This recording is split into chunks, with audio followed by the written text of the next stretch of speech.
Assalamu alaikum wa rahmatullahi ta'ala wa barakatuh. Notre leçon d'aujourd'hui, c'est une nouvelle lettre, c'est la lettre Ha. La lettre Ha. Il s'écrit comme ça. Voilà, la lettre Ha s'écrit comme ça. Soit comme ça, ou bien comme ça. Comme ça, c'est de la fin du mot. Et cette façon, c'est le début du mot ou bien le milieu.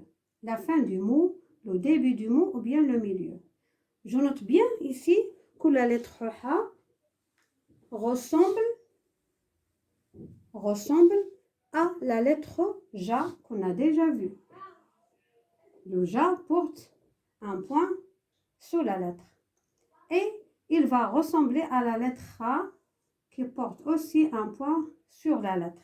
Voilà. Le Ha, Ja, Ha. Ce sont trois lettres ressemblables. Seulement la différence qu'il y a, c'est le point. Le Ha ne porte pas de point. Jim ou bien Ja porte un point sur la lettre.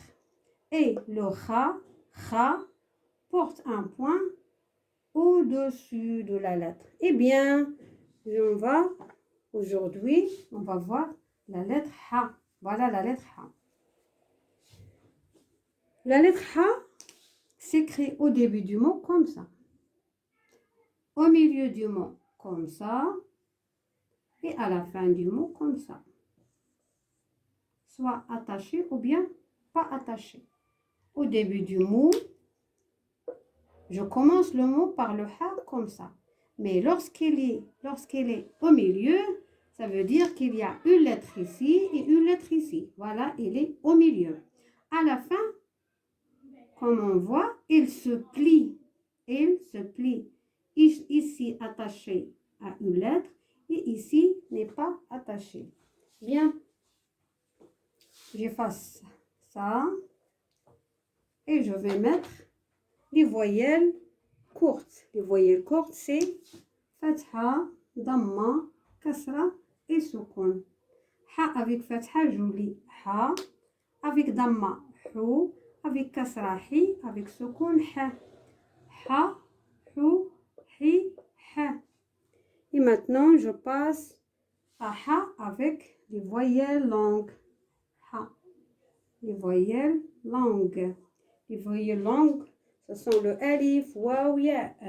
C'est alif, j'ajoute un alif, j'ajoute ici un waw et ici un ya, ya avec deux points. Et je lis, je peux aussi ajouter fatha, damma et kasra.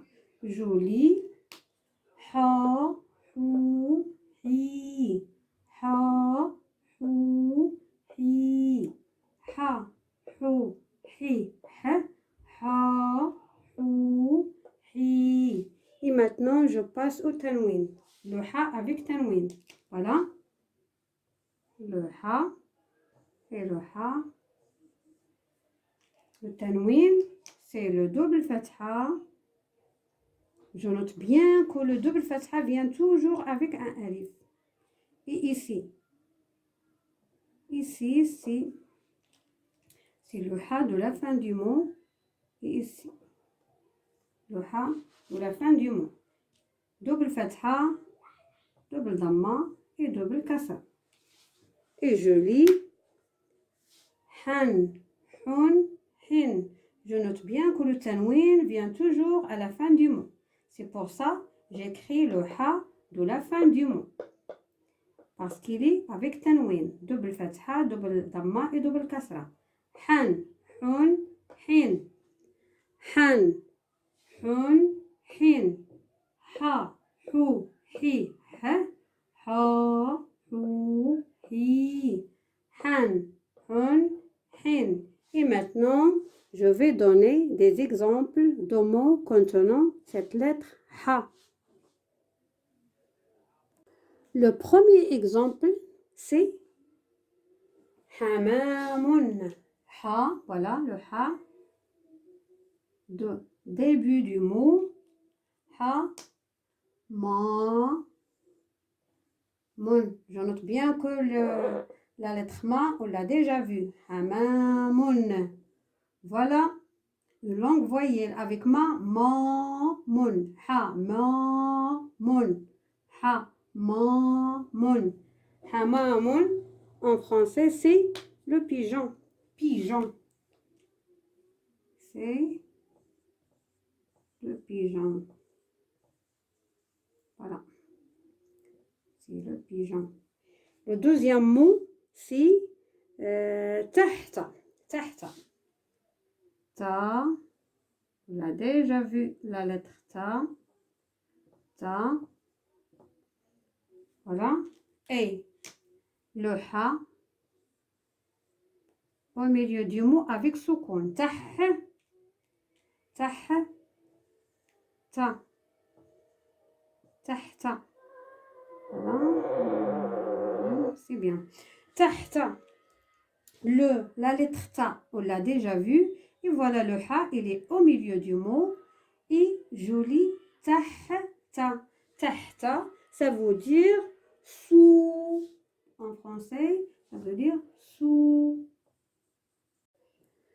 Et le troisième mot, c'est le mot ra, bi, et à la fin, ha. Ha, c'est à la fin du mot. Rabiha. Rabiha veut dire, c'est un verbe, veut dire